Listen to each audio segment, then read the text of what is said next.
¿Qué significa que Jesús sea el verbo o la palabra? El Evangelio de Juan arranca diciéndonos que en el principio estaba el verbo estaba con Dios y el verbo era Dios. Nos dice también que por medio del verbo todas las cosas fueron creadas. Para el versículo 14 del mismo capítulo, Juan nos dice que el verbo se hizo carne, o sea, se hizo humano, y habitó entre nosotros, y que contemplamos su gloria, la cual le corresponde al Hijo único del Padre, lleno de gracia y de verdad. A continuación, el apóstol Juan nos cuenta la historia de Jesús, sus últimos 3 años de vida en la tierra, o sea, sus 3 años de ministerio público, enseñando en distintas ciudades, hasta que eventualmente fue capturado, juzgado, crucificado y sepultado, para luego resucitar y ascender. Aclaremos. Juan nos dice hasta ahora que Jesús, el mismo que caminó con él y los demás discípulos, ya existía antes de la creación, que es eterno.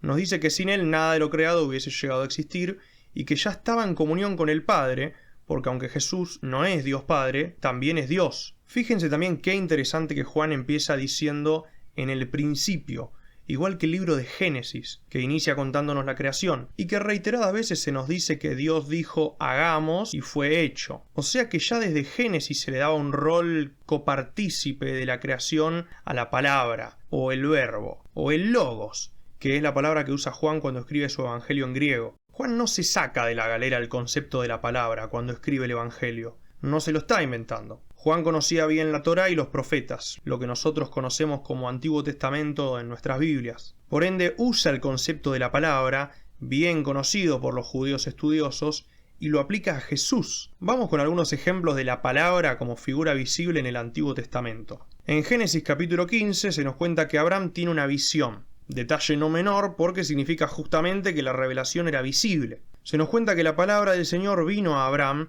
y le prometió que su descendencia se multiplicaría como las estrellas del firmamento. Cuando uno lee esto puede pasar por alto este momento como si Abraham recibiera una palabra audible simplemente. Pero fíjense qué curioso que la palabra lo acompañó afuera de su carpa para que pueda mirar al cielo, y luego siguen hablando hasta que realizan un pacto entre ambos. Otro ejemplo muy curioso sucede en 1 Samuel capítulo 3, historia en la que el joven Samuel es llamado reiteradas veces por Dios con voz audible mientras estaba descansando en su cama. Al principio Samuel cree que el sumo sacerdote Elí, con quien él vivía, lo estaba llamando, pero no. Elí le dice que si vuelve a escuchar que lo llaman, conteste: «Habla, Señor, que tu siervo escucha». Así que Samuel se acuesta nuevamente en su cama y, atención, el Señor se acercó, se detuvo y lo llamó de nuevo: «Samuel, Samuel».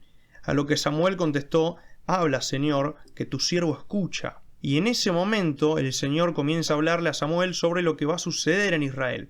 Para el final del capítulo se nos dice que tiempo después el Señor volvió a manifestarse en Silo, lugar donde se le revelaba a Samuel y le comunicaba su palabra. Este carácter activo de la palabra del Señor recuerda mucho a la sabiduría, que también en el Antiguo Testamento por momentos es presentada como un ser en sí mismo, siendo el más claro ejemplo Proverbios 8, que uno puede pasarlo por alto al principio también, creyendo que se trata de un recurso retórico, dándole a la sabiduría una especie de punto de vista en primera persona, pero es muy interesante cómo la sabiduría nos relata cómo ya estaba presente desde la eternidad y que de alguna forma es copartícipe en el momento en que son creadas todas las cosas. ¿Te suena familiar? Bueno, es por esto que en el tiempo del Segundo Templo, muchos judíos tenían la teoría conocida como los dos poderes en el cielo, uno que actuaba de forma visible y otro de forma invisible, pero ambos siendo Yahweh, Dios. Tiempo después de Jesús y su crucifixión, viendo el avance del cristianismo y cómo los propios seguidores de Jesús usaban esto como argumento para mostrarle a los judíos que ese poder visible del que ellos teorizaban era Jesús,